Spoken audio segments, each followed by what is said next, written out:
lá, o processo judicial tem início quando se dá a chegada da petição inicial ao órgão jurisdicional, ou seja, chegada a petição inicial, chegada a provocação do juízo ao judiciário, está formado o processo.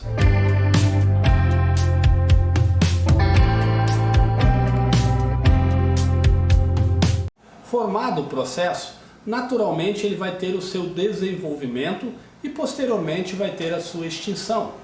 Porém, no desenvolvimento do processo, há situações legalmente previstas que estabelecem um momento de sua parada, um momento de sua suspensão. É sobre isso que falaremos nesse vídeo de hoje, sobre a suspensão dos processos judiciais. Quando pensamos em processos judiciais, naturalmente pensamos na atuação do Poder Judiciário. No entanto, a atuação do Judiciário não é exclusivamente para dirimir conflitos de interesse. É bem verdade que a maioria dos processos abrigam conflitos de interesse, mas não são só eles. Há também uma atividade jurisdicional não contenciosa.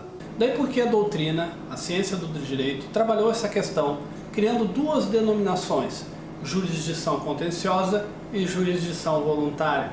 Nos procedimentos de jurisdição contenciosa, como o nome próprio diz, há um elemento característico que é exatamente a existência de um litígio.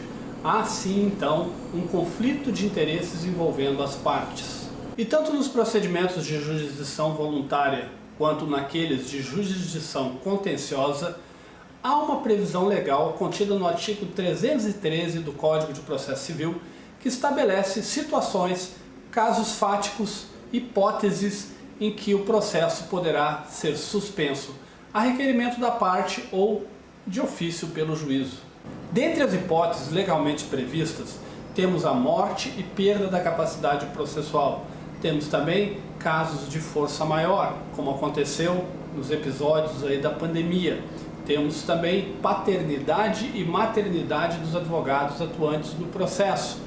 E assim também arguição de impedimento ou suspeição do juiz ou magistrado que atua no mesmo processo. Embora as hipóteses não sejam muitas, aquelas mencionadas no artigo 313 vão para além dessas que citamos aqui. O que interessa no nosso vídeo de hoje é exatamente esclarecer do que se trata a suspensão do processo judicial.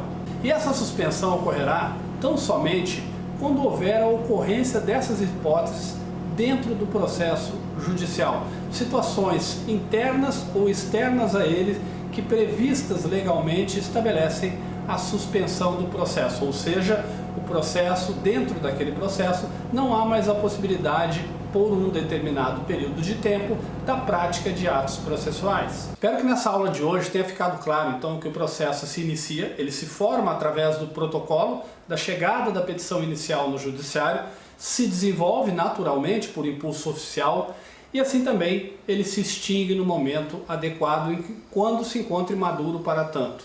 A questão está em que, em determinadas circunstâncias previstas legalmente, situações de fato, previu o legislador que seria necessário que a prática dos atos processuais fossem suspensas.